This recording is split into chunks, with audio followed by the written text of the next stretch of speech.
ನಮಸ್ಕಾರ, ನ್ಯೂಸ್ 26ಗೆ ಸ್ವಾಗತ.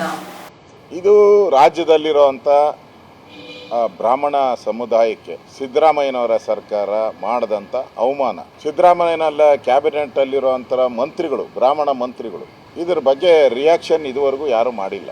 ಅವರು ಮಂತ್ರಿಗಳಿರ್ಬೋದು, MLAಗಳಿರ್ಬೋದು, ಅವರು ಅದು ರಾಜೀನಾಮೆ ಕೊಡಬೇಕು. ಇಂಥ ಒಂದು ಅವಮಾನ ಮಾಡಿರುವಂಥ ವಿಚಾರ. ನಾಳೆ ಬಟ್ಟೆ ಇಟ್ಕೊಂಬರ್ಬೇಡ, ಓಲೆ ಇಟ್ಕೊಂಬರ್ಬೇಡ, ತಾಲಿ ಅವ್ರಿಗೆ ನಮ್ಮ ತಾಲಿ ಹೆಂಗೋ ಅವ್ರಿಗೂ ಒಂಥರ ಅವರ ಇದರಲ್ಲಿ ವಿಚಾರದಲ್ಲಿ ಜನವಾರನೂ ಕೂಡ ಅಷ್ಟೇ ಪವಿತ್ರತೆ ಇರ್ತದೆ ಅನ್ಸುತ್ತೆ. ಯಾಕಂದ್ರೆ ಏನು ಜನವಾರನ ಏನು ದಾರೆಗೆ ಹೋಗಿ ಹಾಕೊಂಬರಕ್ಕಾಗಲ್ಲ. ಅವರು ಅದಕ್ಕೇನೋ ಉಪನಯನ ಏನೇನೋ ಇರ್ತದೆ. ಅದೆಲ್ಲ ಪೂಜೆ ಪುರಸ್ಕಾರ ಸಂಪ್ರದಾಯ ಇವತ್ತಿಂದಲ್ಲ, ಸಾವಿರಾರು ವರ್ಷದ ಹಿಂದೆಯಿಂದ ಇತಿಹಾಸ ಇರ್ತಕ್ಕಂಥ ಒಂದು ಪರಂಪರೆ. ನಾವು ಉಡ್ದಾರ ಹಾಕಂತೀರಿ, ಒಕ್ಕಲಿಗರೆಲ್ಲ ಉಡ್ದಾರ ಹಾಕಂತೀರಪ್ಪ, ಲಿಂಗಾಯತರು ಲಿಂಗದಾರ ಹಾಕಂತಾರೆ, ಬ್ರಾಹ್ಮಣರು ಜನಿವಾರ ಹಾಕಂತಾರೆ.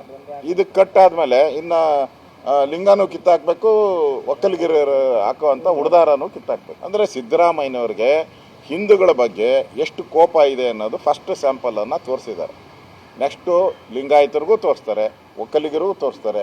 ಯಾರ ಈ ಜನವಾರನ ನನಗೆ ಗೊತ್ತಿರೋ ಪ್ರಕಾರ ಬರೀ ಬ್ರಾಹ್ಮಣರಂತಲ್ಲ ಹಾಕೋದು, ರಾಜುಗಳು ಹಾಕ್ತಾರೆ, ಆಚಾರ ಹಾಕ್ತಾರೆ, ಮರಾಠಗರು ಹಾಕ್ತಾರೆ. ಎಲ್ಲರಿಗೂ ಅವಮಾನ.